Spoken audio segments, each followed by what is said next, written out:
Welcome to movie brand.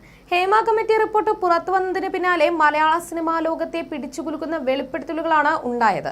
മലയാള താര സംഘടനയായ അമ്മയുടെ തലപ്പത്തിരിക്കുന്ന അംഗങ്ങൾക്കെതിരെ ലൈംഗിക അതിക്രമ പരാതികൾ വന്നപ്പോൾ മോഹൻലാലിൽ നിന്നും ഉണ്ടായ പ്രതികരണം ഏറെ നിരാശാജനകമായിരുന്നു. നിരവധി വിമർശനങ്ങൾ ഉയർന്നതോടെ അമ്മയിൽ നിന്നും പ്രസിഡന്റ് സ്ഥാനം മോഹൻലാലും എക്സിക്യൂട്ടീവ് കമ്മിറ്റിയിൽ നിന്ന് അതിലെ അംഗങ്ങളും കൂട്ടരാജി നടത്തി. ഇതൊരു ഒളിച്ചോട്ടമായാണ് പലരും വ്യാഖ്യാനിച്ചത്. സിനിമയ്ക്കകത്തും പുറത്തുമുള്ളവർ ഈ നടപടിയോട് യോജിച്ചിരുന്നില്ല. ദിവസങ്ങൾക്ക് ശേഷം ഹേമ കമ്മിറ്റി റിപ്പോർട്ടുമായി ബന്ധപ്പെട്ടുള്ള മാധ്യമങ്ങളുടെ ചോദ്യങ്ങളോട് മോഹൻലാൽ പ്രതികരിച്ചെങ്കിലും ജനങ്ങൾ അതിൽ തൃപ്തരായിരുന്നില്ല. പഠിച്ചുവെച്ച കാര്യങ്ങൾ മാത്രമാണ് അദ്ദേഹം പറഞ്ഞത്. മമ്മൂട്ടിയുടെ മൗനവും വിമർശനങ്ങൾക്ക് വഴിതെളിച്ചിരുന്നു. എന്നാൽ മോഹൻലാലിന്റെ വാക്കുകൾക്ക് പിന്നാലെ മമ്മൂട്ടിയും രംഗത്തെത്തിയിരുന്നു. എന്നാൽ ഇപ്പോഴത്തെ അമ്മയിലെ കൂട്ടരാജിയെക്കുറിച്ചുള്ള തന്റെ അഭിപ്രായം പങ്കുവയ്ക്കുകയാണ് സുരേഷ് ഗോപിയുടെ മകനും നടനുമായ ഗോകുൽ സുരേഷ്.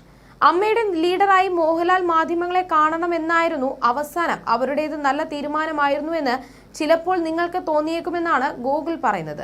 അദ്ദേഹത്തിന്റെ വാക്കുകൾ ഇങ്ങനെ: ആദ്യം തന്നെ പറയട്ടെ, ഞാൻ അമ്മയിലെ പുതിയ മെമ്പറാണ്. അമ്മയിലെ ഒരു ബേബിയാണ് ഞാനെന്ന് വേണമെങ്കിൽ പറയാം. ലാൽ സാറോ അല്ലെങ്കിൽ അതിന്റെ എക്സിക്യൂട്ടീവ് കമ്മിറ്റിയോ ഇതിന്റെ പ്രസിഡന്റോ ചെയ്ത ഒരു പ്രവൃത്തിയെ വിലയിരുത്താൻ ഞാൻ ആയിട്ടില്ല. അവർ ഹെഡ് ചെയ്യുന്ന സ്ഥാപനത്തിലെ ആൾക്കാർക്ക് ഇങ്ങനൊരു മോശം അനുഭവം വന്നുവെന്ന് അവർ സ്വയമേ അറിഞ്ഞപ്പോൾ അവർ ആ പൊസിഷനിൽ ഇരിക്കാൻ യോഗ്യരല്ലെന്ന് അവർ തന്നെ തീരുമാനിച്ചിട്ട് അവർ ഒഴിഞ്ഞതാണ്. ഒരു നല്ല രീതിയിൽ വേണമെങ്കിൽ അതിനെ കാണാം. ലീഡർ എന്ന രീതിയിൽ ലാൽ സാർ നിന്നിരുന്നുവെങ്കിൽ നല്ലതായിരുന്നുവെന്ന് എനിക്ക് തോന്നി. പിന്നെ ഞാനല്ല അത് തീരുമാനിക്കേണ്ടത്. എന്റെ ചിന്തയിൽ വരുന്നതല്ല അവർ ചെയ്യേണ്ടത്.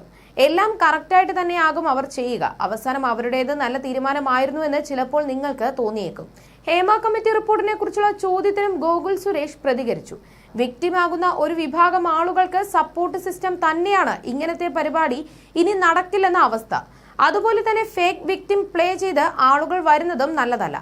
കാരണം ഇൻഡസ്ട്രിയെ അത് ബാധിക്കുന്നുണ്ട്. കുറച്ചാളുകളുടെ പേരിൽ ഇത്രയും നല്ലൊരു ഇൻഡസ്ട്രിയെ അടച്ചാക്ഷേപിക്കാൻ പാടില്ലെന്ന അഭിപ്രായവും എനിക്കുണ്ട്. സിനിമാ മേഖലയിൽ നോക്കുകയാണെങ്കിൽ മലയാളത്തിൽ മാത്രമല്ല ഇങ്ങനെയുള്ള കാര്യങ്ങൾ നടക്കുന്നത്. ഇവിടെയുള്ളതിന്റെ 10 100 ഇരട്ടിയാണ് മറ്റുള്ള ഇൻഡസ്ട്രിയിൽ നടക്കുന്നതെന്നാണ് അറിയാനും കേൾക്കാനും സാധിക്കുന്നത്. ഇന്ത്യയിൽ തന്നെ പഠിച്ചതുകൊണ്ട് സ്കൂളിലും കോളേജിലും എനിക്ക് നിരവധി സുഹൃത്തുക്കളാണ് ഉള്ളത്. അവരെല്ലാം IT, ബാങ്കിങ് അടക്കമുള്ള പല ഇൻഡസ്ട്രികളിലാണ് വർക്ക് ചെയ്യുന്നത്. അതുകൊണ്ട് തന്നെ അവിടെയൊക്കെ ആരൊക്കെ എന്തൊക്കെ രീതിയിലാണ് പെരുമാറുന്നതെന്ന് കൃത്യമായി അറിയാൻ സാധിക്കാറുണ്ട്.